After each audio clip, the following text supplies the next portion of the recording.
Hello,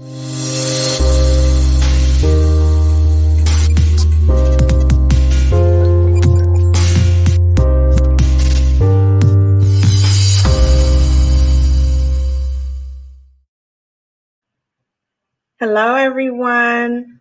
I hope everyone is having a good day today.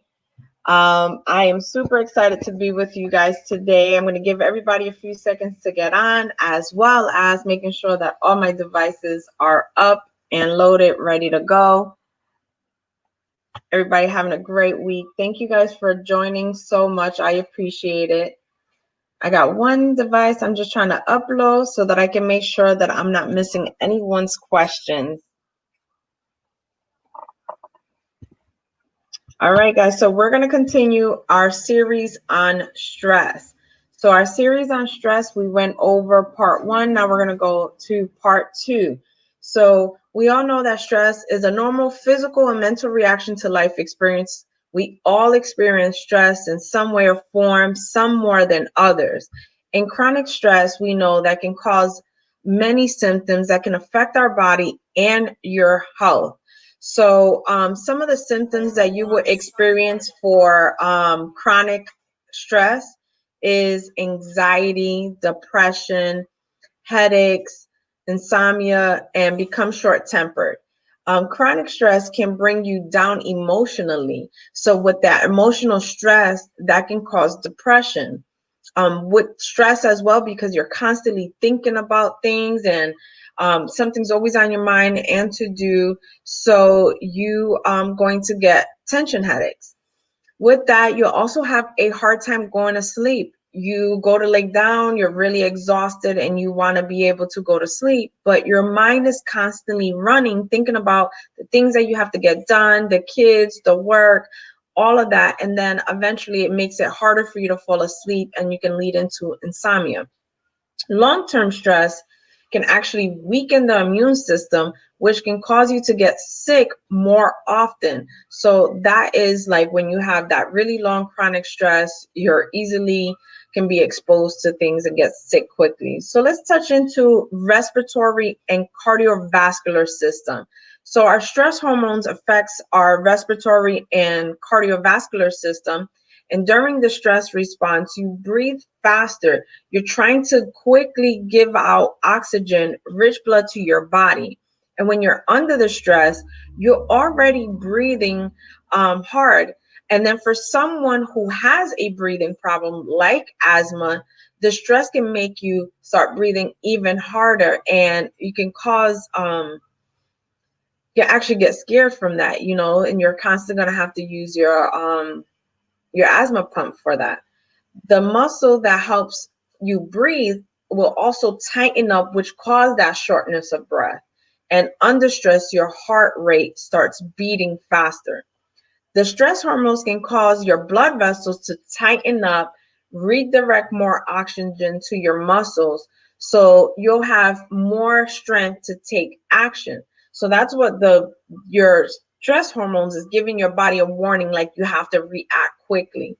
But with that, you end up having rising up your blood pressure. And when you're also under chronic stress, you will make your heart work too hard and too fast.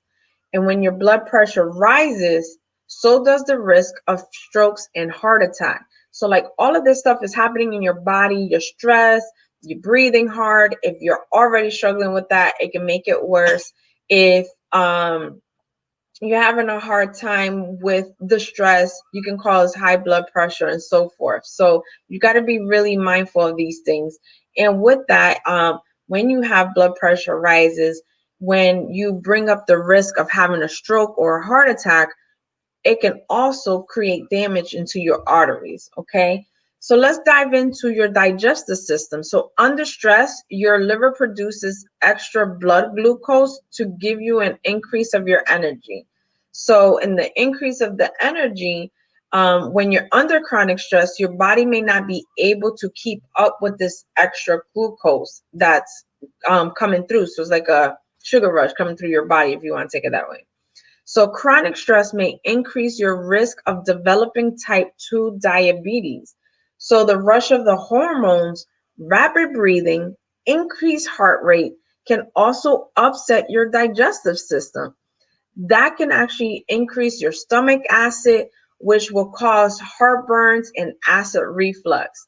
Stress can also affect the way food moves through your body, leading to diarrhea and constipation.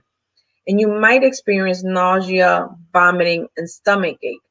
All of this, stress being the major thing, can kind of cause like a domino effect throughout your body, and can actually cause hair loss. So the type of hair loss that someone can experience through chronic stress, would be telogen effluvium. So usually if something traumatic just happened, you react to it, it's been going on. I'll give you COVID as an example. That gave you so much stress. Some people had to stay home. Some people had to go into the field and really work and help people that are going through COVID. So with that amount of stress, that put your body in a shock and had you go with telogen effluvium. Now, also, when you have telogen effluvium, it can actually expose underlying hair loss as well. For example, like androgenetic alopecia is one of them. Alopecia areata is another one. So, though telogen effluvium can trigger those two other types of hair loss. Now, the other one is alopecia areata. So alopecia areata is the small spots on the scalp, and that actually flames up. So when you're under a lot of stress, it basically like puts that in full force, and you start noticing more of the spots. So it triggers through high stress.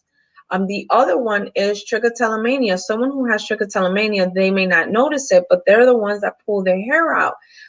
But that's their way to manage stress. So someone who twirls their fingers, tap their legs, and how they manage their stress, that's like someone with trichotillomania, and that's why they pull. That's how they handle their stress. Okay, so the thing to be also mindful is like the stress is creating this domino effect.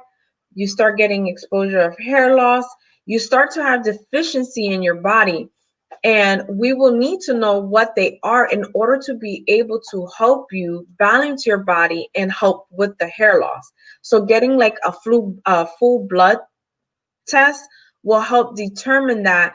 And by doing that, we can actually review your blood work. The thing is that sometimes when you get your blood test, everything may look normal, but it's not enough for hair sufficiency. So even though you got your blood work and your doctor's like, hey, everything looks fine, but you're experiencing hair loss, you're under a lot of stress, you can come into a salon and schedule we can go ahead and review your blood work, and there's specific numbers that you need to be at for hair sufficiency. So that's something also to be mindful of. And when you start with diabetes and high blood pressure, there's also the side effects of medication.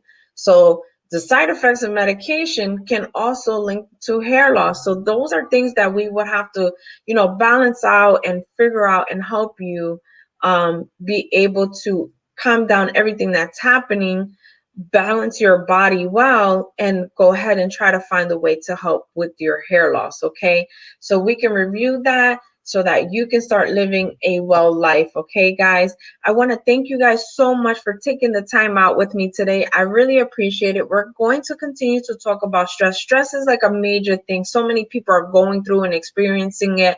And if we can be a little bit more mindful, give ourselves some alone time, maybe create a journal for us. Someone who's having a hard time going to sleep because of the stress, maybe having that journal next to you so you can jot down things. That way you're not worried about if you're going to forget something or something's weighing heavy on your mind. You can kind of like release that, and that way you can get yourself some good rest, guys. Thank you so much for joining me. I really appreciate all the love and support that you guys have given Fabulously Made Salon. We truly, truly appreciate it. Don't forget to subscribe to our YouTube channel. You can subscribe at Fabulously Made Salon. You can also follow us on Facebook, Instagram, Twitter at Fabulously Made Salon. And if you know of someone or you yourself are experiencing hair loss, please feel free to book a complimentary 15-minute consultation on our website at www.fabulouslymadesalon.com. That's fabulouslymadesalon.com. If you're on Instagram, our link is on our bio that it will take you directly there to go ahead and schedule your appointment, guys. Thank you so much again. Enjoy your evening. Have a great dinner with your family. And remember, we're all made fabulous. Good night, everyone. Take care.